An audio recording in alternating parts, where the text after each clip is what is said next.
Patrice Chapon, bonjour. Bonjour. Aujourd'hui, nous sommes dans votre antre. Dans mon univers. De la fève à la tablette, vous nous faites rêver par vos chocolats, vos produits. Qu'est-ce qu'un bon chocolat? Un bon chocolat, c'est d'abord une bonne matière première, avec une belle fève de cacao bien choisie. Alors vous voyagez beaucoup. Pas mal, oui. Pour chercher le Graal, oui. Quels sont vos pays préférés pour les chocolats? Ah, j'ai une affection particulière pour l'Amérique centrale et l'Amérique du Sud. Pour la qualité des cacaos? Pour la qualité des cacaos, pour l'origine, il faut savoir que c'est l'origine des planteurs, elle se trouve en Amérique centrale. Et puis ils ont une richesse d'esprit, une joie de vivre et sont des gens, des grands travailleurs. Et comment sélectionnez-vous vos cacaos, vos cabosses? Alors, effectivement, les tablettes ne poussent pas dans les arbres. C'est un long process. Le cacao pousse principalement autour de l'équateur. La cabosse de cacao, 2 récoltes par an. En moyenne, la première récolte est plus importante que la seconde, suivant la qualité du climat, qui change assez peu quand même. On obtient des très belles fèves de cacao. Qu'est-ce qui vous permet de dire ce cacaoyer sera bon, celui-ci moins? C'est ça. Quand on voit l'arbre, on ne sait pas si les fèves vont être bonnes ou pas. Simplement, on s'assure que la culture soit bien entretenue. Quels sont les pays qui vous transportent et qui vous font choisir les plus belles fèves de cacao?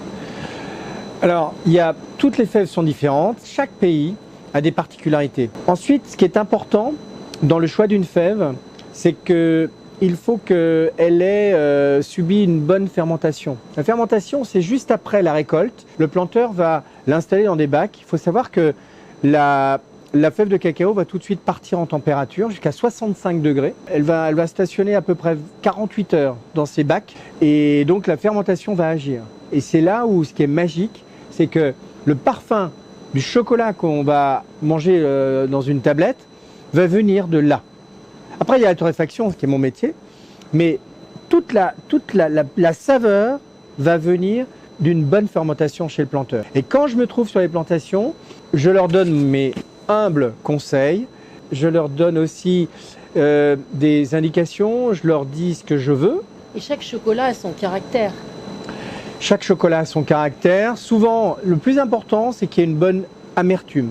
C'est important que le chocolat soit amer. C'est même essentiel. Un cacao qui ne serait pas amer, c'est pas normal. Donc, en revanche, il faut aussi qu'il y ait une acidité. L'acidité est importante. Et là, l'acidité, ce sera mon travail. Je vais arriver à la maîtriser dans mes ateliers. Mais comment? Par la torréfaction? Torréfier, c'est quoi? C'est comme le café. On va monter en température, on va griller les fèves avec des températures étape par étape pour ensuite dégager tous les parfums. D'ailleurs, ça se sent, je ne sais pas si vous le sentez, mais c'est très agréable. Mais on a là, il y a une torréfaction en cours là, et je sais à quel moment il faut l'arrêter. C'est-à-dire que mon nez me guide. Mais comment reconnaître un bon chocolat? C'est une très bonne question. Qu'est-ce que doit contenir une bonne tablette de chocolat? En général, il est préférable de commencer, pour un bon chocolat noir, de commencer à 65, 70, 75%. Il ne faut pas qu'il y ait de lécithine du soja. Moi, je n'en mets pas, ça n'a aucun intérêt. La vanille, pour moi, c'est mon goût, n'a aucun intérêt. Donc juste le cacao. J'évite de rajouter du beurre de cacao. Qu'est-ce qui vous différencie des autres? Dans ma vision du chocolat, donc transformer le cacao, c'est ça qui est déjà passionnant. C'est-à-dire que je vais arriver à donner le goût, le thème, la note que je souhaite dans une tablette de chocolat. Et j'en ai 18 chez moi. Toutes ces variétés-là, elles ont toutes un parfum différent. Et ce qui est assez amusant, c'est qu'en fait, quand on déguste du chocolat de ma collection, je fais ce geste exprès parce qu'on va avoir des arômes, des parfums différents dans le palais. Certains vont être sur le palais supérieur, d'autres inférieur, certains plus courts en bouche, d'autres plus longs en bouche. Ce qui est fabuleux, c'est ces différences de notes que l'on ne retrouve pas chez les autres fabricants de chocolat industriels. Mais vos chocolats, en plus, ont des couvertures magnifiques, des œuvres d'art. Comment faites-vous pour choisir vos couvertures qui sont très très jolies, un goût d'enfance, des couleurs qui font rêver? Quels sont vos critères de sélection? Alors, c'est vrai que la particularité de la maison Chapon, c'est que j'ai toujours fait attention non seulement au goût, au style, mais d'abord maintenant, avant tout, le goût et le style. Le packaging. Le packaging va effectivement pour moi avoir une part importante de présentation, de couleur. Il faut que ça corresponde au pays d'où vient la tablette, d'où vient le cacao.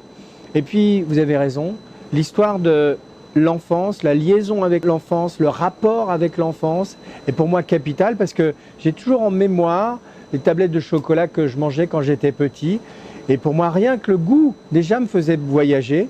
Et j'ai rajouté cette histoire, cette notion de packaging qui, je rappelle, ont une particularité, c'est que j'installe mes tablettes de chocolat dans des sachets qui se ferment avec un zip, ce qui permet de conserver voilà, le parfum et tous les arômes. Mais donc pour ces petits dessins magnifiques qui font les couvertures, où les trouvez-vous?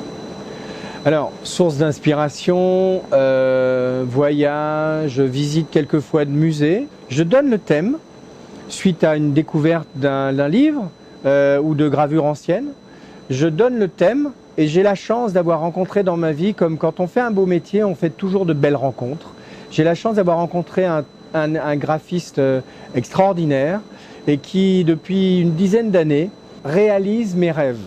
Je lui donne le thème et il me dessine. Vous savez, c'est comme si on disait, voilà, j'ai rêvé de quelque chose, et bien mon graphiste l'a fait. C'est magique. Ah, c'est extraordinaire. Là, c'est vrai, une vraie communion, là. Effectivement.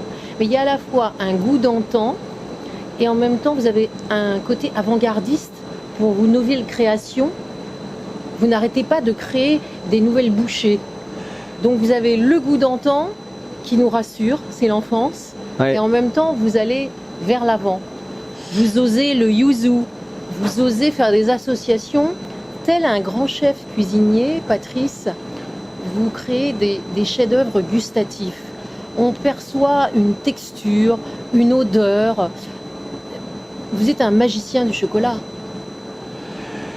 Magicien, je sais pas, mais en tout cas, quand je travaille un nouveau produit, quand j'ai le goût en tête, pour moi, c'est important de faire travailler les 5 sens.